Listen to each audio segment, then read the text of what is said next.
Ahmedabad liberty career academy દ્વારા શહેરના આશ્રમ road સ્થિત દિનેશ હોલ ખાતે ધોરણ 12 પાસ તેમજ કોલેજના વિદ્યાર્થીઓ માટે GPSC UPSC career guideline stock શોનું આયોજન કરવામાં આવ્યું હતું। સવારે યોજાયેલા આ કાર્યક્રમમાં મોટી સંખ્યામાં વિદ્યાર્થીઓ અને વાલીઓ ઉપસ્થિત રહ્યા હતા।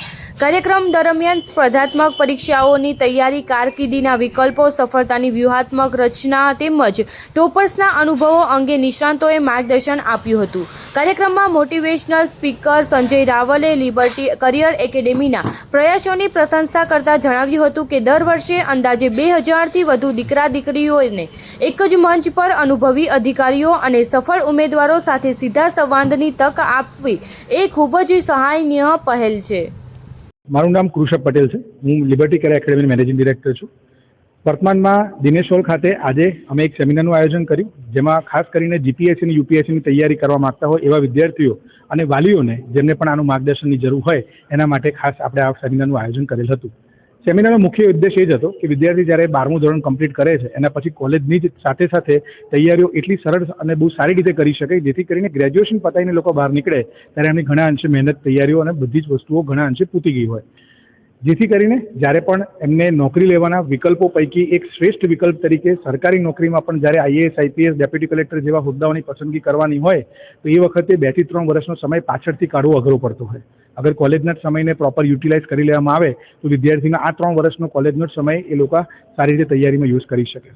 સેમિનારની અંદર બહુ મોટી સંખ્યામાં વિદ્યાર્થીઓ ઉપસ્થિત રહ્યા, જેમાં લગભગ 800થી પણ વધુ વિદ્યાર્થીઓ અને વાલીઓ આની અંદર ઉપસ્થિત હતા, જેમાં ધોરણ 12 પાસ એની સાથે સાથે કોમર્સ, સાયન્સ અને આર્ટ્સના વિદ્યાર્થીઓ પણ આની અંદર ઉપસ્થિત રહ્યા હતા। મંચસ્થ મહાનુભાવોએ એમને ખૂબ જ સારી રીતે મુખ્ય પરીક્ષા અને ઇન્ટરવ્યૂ માટે કઈ કઈ બાબતોનું વિશેષ ધ્યાન રાખવું જોઈએ એનું માર્ગદર્શન પણ આપ્યું, તૈયારીઓ શરૂ કેવી રીતના કરવી જોઈએ અને ઇન્ટરવ્યૂ સુધી તમારો અભિગમ કેવો ડેવલપ કરવો, ઇંગ્લિશ મીડિયમ અને ગુજરાતી મીડિયમ માટે તમારો એપ્રોચ કયો હોઈ શકે, તૈયારી માટે કઈ ભાષા તમને સરળ પડી શકે, તૈયારી માટે શું ધ્યાન રાખવા જેવું છે, આ બધી જ બાબતોનો અંદર સમાવેશ કરવામાં આવ્યો છે। આજના આ માર્ગદર્શન કાર્યક્રમની અંદર અમારો જે હેતુ નવી જે યુવા પેઢી છે એને વહેલા જાગૃત કરવાનો પર્પસ ને ઘણા અંશે સફળતા મળી છે, એ માટે અમે વિદ્યાર્થીઓને પણ ખૂબ આભારી છીએ।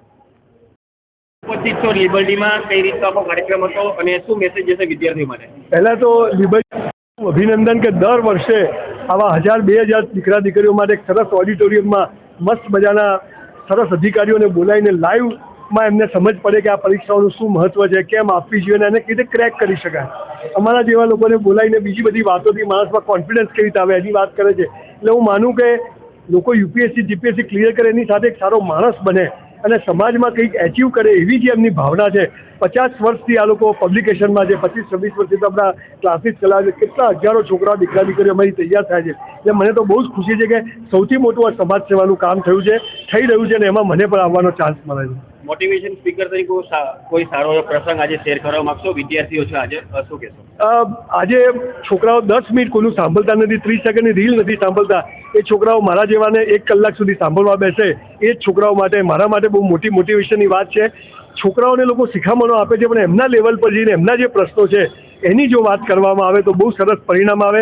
આ દેશ પાસે આજે સૌથી સારું યુથ છે પણ એનો પ્રોપર ઉપયોગ થતો નથી અને આ ઉપયોગ કરવાનો પ્રયત્ન આ લોકો કરે છે, એ જ સૌથી મોટું મોટિવેશન છે। Thank you.